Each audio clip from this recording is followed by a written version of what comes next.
ಈ ರಾಶಿಯವರಿಗೆ ಮದುವೆಯಾದ ಮೇಲೆ ಸಂಗಾತಿಯೇ ಸರ್ವಸ್ವ. ಇವರ ಕೈ ಹಿಡಿಯಲು ಅದೃಷ್ಟ ಬೇಕು. ಮದುವೆಯಾದ ಮೇಲೆ ಹೆಚ್ಚಿನ ಸಂಗಾತಿಗಳ ಮಧ್ಯೆ ಭಿನ್ನಾಭಿಪ್ರಾಯಗಳು ಪ್ರಾರಂಭವಾಗುವುದು ಹೆಚ್ಚು. ಮದುವೆಯಾದ ಮೇಲೆ ಜವಾಬ್ದಾರಿಗಳು ಹೆಚ್ಚಾಗುತ್ತವೆ. ಇವುಗಳ ಬಗ್ಗೆ ಚರ್ಚೆಯಲ್ಲೇ ದಾಂಪತ್ಯ ಕಳೆದು ಬಿಡುತ್ತಾರೆ. ಆದರೆ ಈ ರಾಶಿಯವರು ವಿವಾಹವಾದ ಮೇಲೆ ಸಂಗಾತಿಯನ್ನು ಪ್ರೀತಿಸಲು ಶುರು ಮಾಡುತ್ತಾರೆ. ಪ್ರೀತಿ ಮತ್ತು ಭಾವನೆಗಳ ವಿಷಯಕ್ಕೆ ಬಂದಾಗ ಕೆಲವರು ಮಹಾನ್ ರೊಮ್ಯಾಂಟಿಕ್ ಆಗಿರುತ್ತಾರೆ. ಅವರು ಜನರ ಭಾವನೆಗಳನ್ನು ಪರಿಣಾಮಕಾರಿಯಾಗಿ ಅರ್ಥ ಮಾಡಿಕೊಳ್ಳುವ ಆಳವಾದ ಸಹಾನುಭೂತಿ ಹೊಂದಿದ್ದಾರೆ. ಮದುವೆಯಾದ ಮೇಲೂ ಈ ವಿಶೇಷ ಗುಣ ಹೊಂದಿರುವ ಜನರು ತಮ್ಮ ಸಂಗಾತಿಯ ಭಾವನೆಗಳಿಗೆ ಬಹಳ ಗಮನ ಹರಿಸುತ್ತಾರೆ. ಅವರು ತಮ್ಮ ಎಲ್ಲ ರೀತಿಯ ಕಾಳಜಿಯನ್ನು, ಪ್ರೀತಿಯನ್ನು ತೋರುತ್ತಾರೆ. ಅವರು ಸಂಗಾತಿಗೆ ಪ್ರಾಮಾಣಿಕರಾಗಿರುತ್ತಾರೆ, ನಿಷ್ಠರಾಗಿರುತ್ತಾರೆ. ವೈವಾಹಿಕ ಜೀವನಕ್ಕೆ ಬಂದರೆ ಅತ್ಯುತ್ತಮ ಪ್ರೇಮಿಯಾಗುವವರು ಇದೇ ರಾಶಿಯವರು ನೋಡಿ. ಮೇಷರಾಶಿ.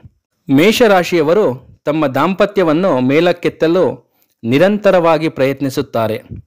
ಅವರು ತಮ್ಮ ಸಂಗಾತಿಯ ಮೇಲೆ ಕಾಳಜಿ ವಹಿಸಲು ಸಾಕಷ್ಟು ಪ್ರಯತ್ನಗಳನ್ನು ಮಾಡುತ್ತಾರೆ.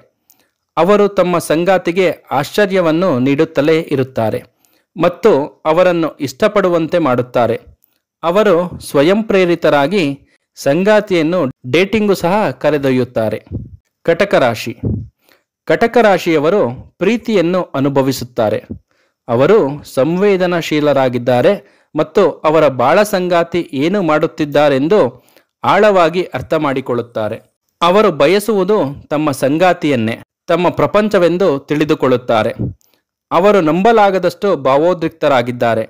ಅವರು ತಮ್ಮ ಸಂಗಾತಿಗೆ ಯಾವುದೇ ಸಂದರ್ಭದಲ್ಲಿ ಸಹ ಕೆಟ್ಟ ಭಾವನೆಯನ್ನು ಉಂಟು ಮಾಡುವುದಿಲ್ಲ. ಸಿಂಹರಾಶಿ. ಸಿಂಹರಾಶಿಯವರು ತಮ್ಮ ಸಂಗಾತಿಯ ಬಗ್ಗೆ ಹೆಮ್ಮೆ ಪಡುತ್ತಾರೆ. ಅವರು ತಮ್ಮ ಸಂಗಾತಿಗೆ ಅಗತ್ಯವಿರುವ ಮತ್ತು ಅರ್ಹವಾದ ಎಲ್ಲ ಗಮನವನ್ನು ನೀಡುತ್ತಾರೆ. ಅವರು ಎಂದಿಗೂ ತಮ್ಮ ಸಂಗಾತಿಯನ್ನು ಲಘುವಾಗಿ ಪರಿಗಣಿಸುವುದಿಲ್ಲ. ತಮ್ಮ ಸಂಗಾತಿಯ ಸಂತೋಷಕ್ಕಾಗಿ ಮತ್ತು ತೃಪ್ತಿಯ ಭಾವನೆಗಾಗಿ ಎಲ್ಲ ರೀತಿಯಲ್ಲೂ ಶ್ರಮಿಸುತ್ತಾರೆ. ಸಿಂಹರಾಶಿಯವರ ಉತ್ತಮ ವಿಷಯವೆಂದರೆ ಅವರು ಮದುವೆಯ ಜಟಿಲತೆಗಳನ್ನು ಅರ್ಥ ಮಾಡಿಕೊಳ್ಳುತ್ತಾರೆ. ಧನುರಾಶಿ. ಧನುರಾಶಿಯವರು ತಮ್ಮ ಸಂಗಾತಿಗೆ ಸಹಾಯ ಮಾಡಲು ತುದಿಗಾಲಲ್ಲಿ ನಿಲ್ಲುತ್ತಾರೆ.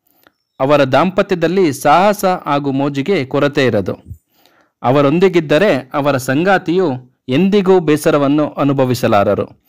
ಏಕೆಂದರೆ ಧನುರಾಶಿಯವರು ಅದನ್ನು ಎಲ್ಲ ಸಮಯದಲ್ಲೂ ಆಸಕ್ತಿದಾಯಕವಾಗಿರಿಸಿಕೊಳ್ಳುತ್ತಾರೆ ಎಂದು ಖಚಿತಪಡಿಸಿಕೊಳ್ಳುತ್ತಾರೆ. ಅವರು ತಿಳಿದಿರುವ ಎಲ್ಲ ಇತರ ದಂಪತಿಗಳಿಗಿಂತಲೂ ಅತ್ಯುತ್ತಮ ಮತ್ತು ಅತ್ಯಂತ ಮೋಜಿನ ದಾಂಪತ್ಯ ಜೀವನವನ್ನು ಹೊಂದಲು ಬದ್ಧರಾಗಿದ್ದಾರೆ. ಮೀನರಾಶಿ. ಮೀನರಾಶಿಯವರು ತಮ್ಮ ಸಂಗಾತಿಗೆ ಮೀಸಲಾದ ರೊಮ್ಯಾಂಟಿಕ್ ಪ್ರೇಮಿ.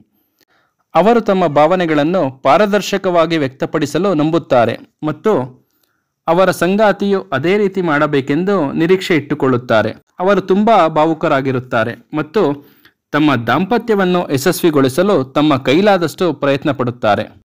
ವೃಷಭ, ಮಿಥುನ, ಕನ್ಯಾ, ತುಲಾ, ವೃಶ್ಚಿಕ, ಮಕರ ಮತ್ತು ಕುಂಭರಾಶಿಯವರು ಮದುವೆಯ ವಿಚಾರದಲ್ಲಿ ಸಾಕಷ್ಟು ಸವಾಲುಗಳನ್ನು ಎದುರಿಸುತ್ತಾರೆ. ಅವರು ತಮ್ಮ ಭಾವನೆಗಳನ್ನು ವ್ಯಕ್ತಪಡಿಸಲು ಕಷ್ಟಪಡುತ್ತಾರೆ.